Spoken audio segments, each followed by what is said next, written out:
Yo, hello people, how are you? I'm good here in Canada. Nice. Charot! Hi guys! Welcome back to my YouTube channel. So for today's vlog, gusto ko lang sabihin sa inyo na naka 1 month na ako dito. And still counting, no? Continue lang tayo sa pangarap nating abutin.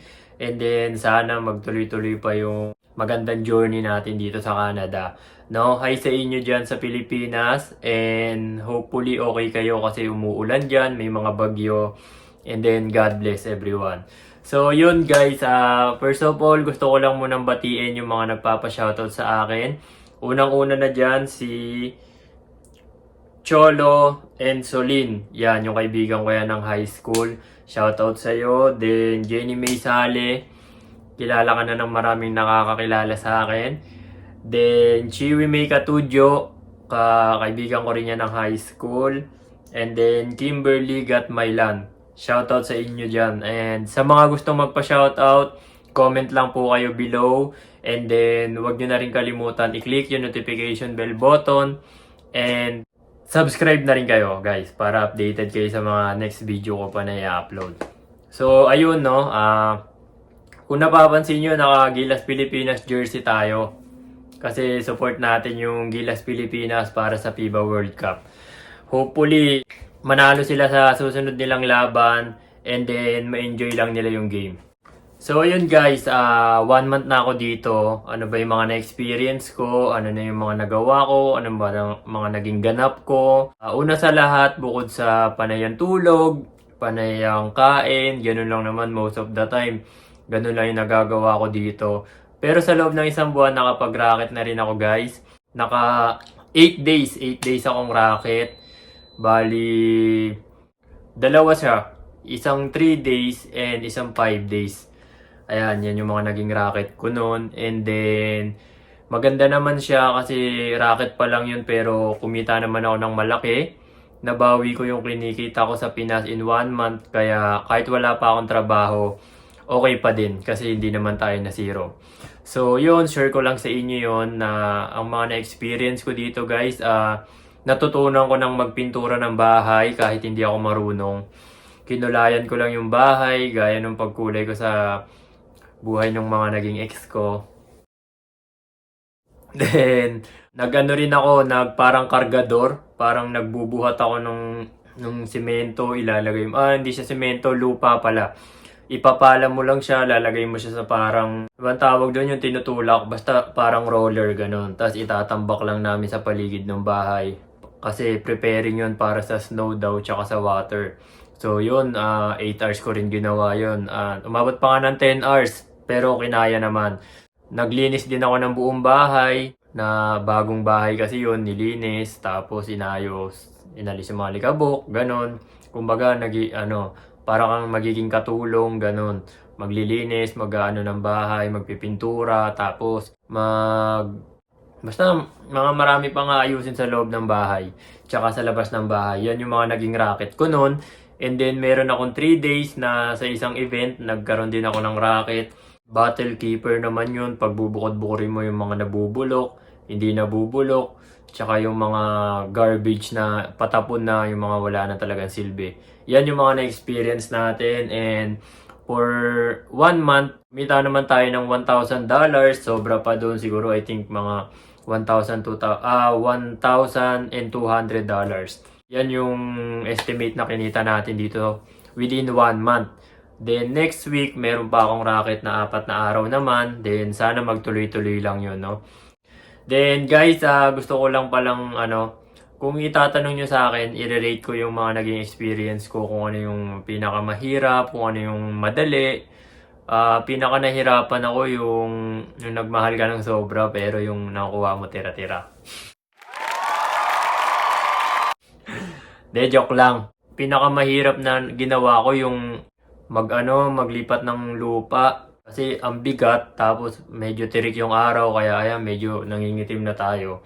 Medyo tirik yung araw, ililipat mo yung lupa dito sa ibang lugar, tutulak mo, tapos doon mo ilalagay. Doon lang ako medyo nahirapan kasi talaga nakakapagod siya. Pero kailangan tapusin yun kasi kailangan inaasahan ng may-ari yun. Kaya tinapos naman natin yun.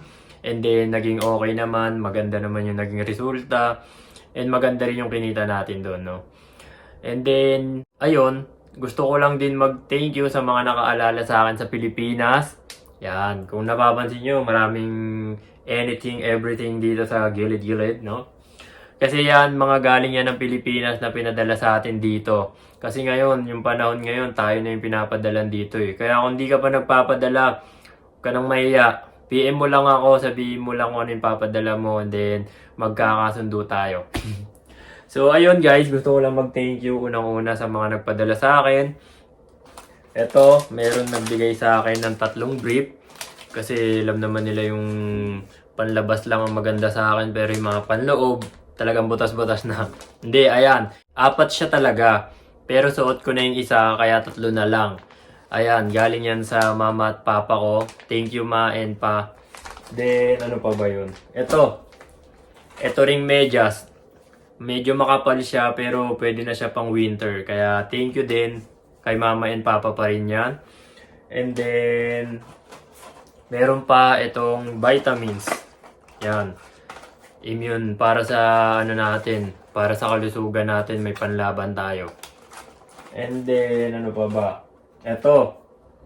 Lip balm. Basta yung panlagay sa labi. Yan, para pag winter, hindi tayo nadadry.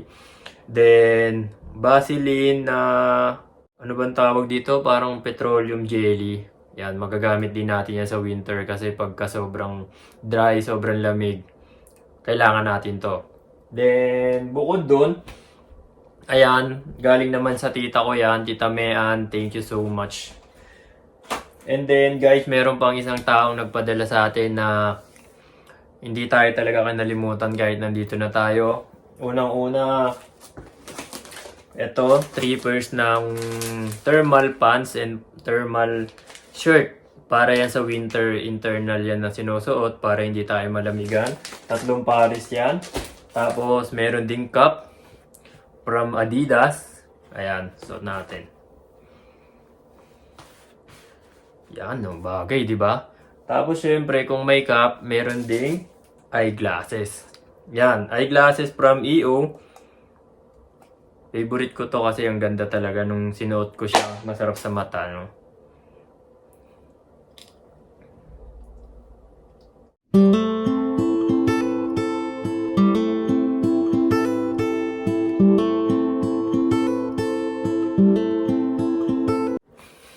Ganda, no? Bagay ba? Yan. Thank you nga pala sa iyo sa pagbigay nito. And meron pa. Ito, Adidas din na bag. Magagamit ko yan pag pumapasok ako. Kasi dito mahirap pumasok pag wala kang bag para may lagayan tayo ng jacket or everything na kailangan natin, no? And syempre, kung meron damit, merong brief, meron ding shirt, merong sombrero, meron din ito. Syempre, meron ding tsinelas. Yan. Thank you sa tsinelas. Kaso isa lang, sana dinalawa mo na ano. De, joke lang. Ayan o, dalawa yan. Thank you. And then, alam mo na kung sino ka, hindi na kita i-mention kasi alam kong private person ka. Yun, no. Maraming salamat sa pag-alala. And then, di rin kita makakalimutan. So yun guys, that's all for today's vlog. Maraming salamat sa pagsuporta. Maraming salamat din sa panonood. And hopefully, nagustuhan nyo yung video kong to. Ulitin ko lang, huwag nyo kalimutan mag-like and subscribe para updated kayo sa mga video na gagawin ko. So, habol ko lang guys, nakalimutan ko kasi etong t-shirt na to from Baguio. Galing siya kay Tita Melissa. Dalawa siya actually.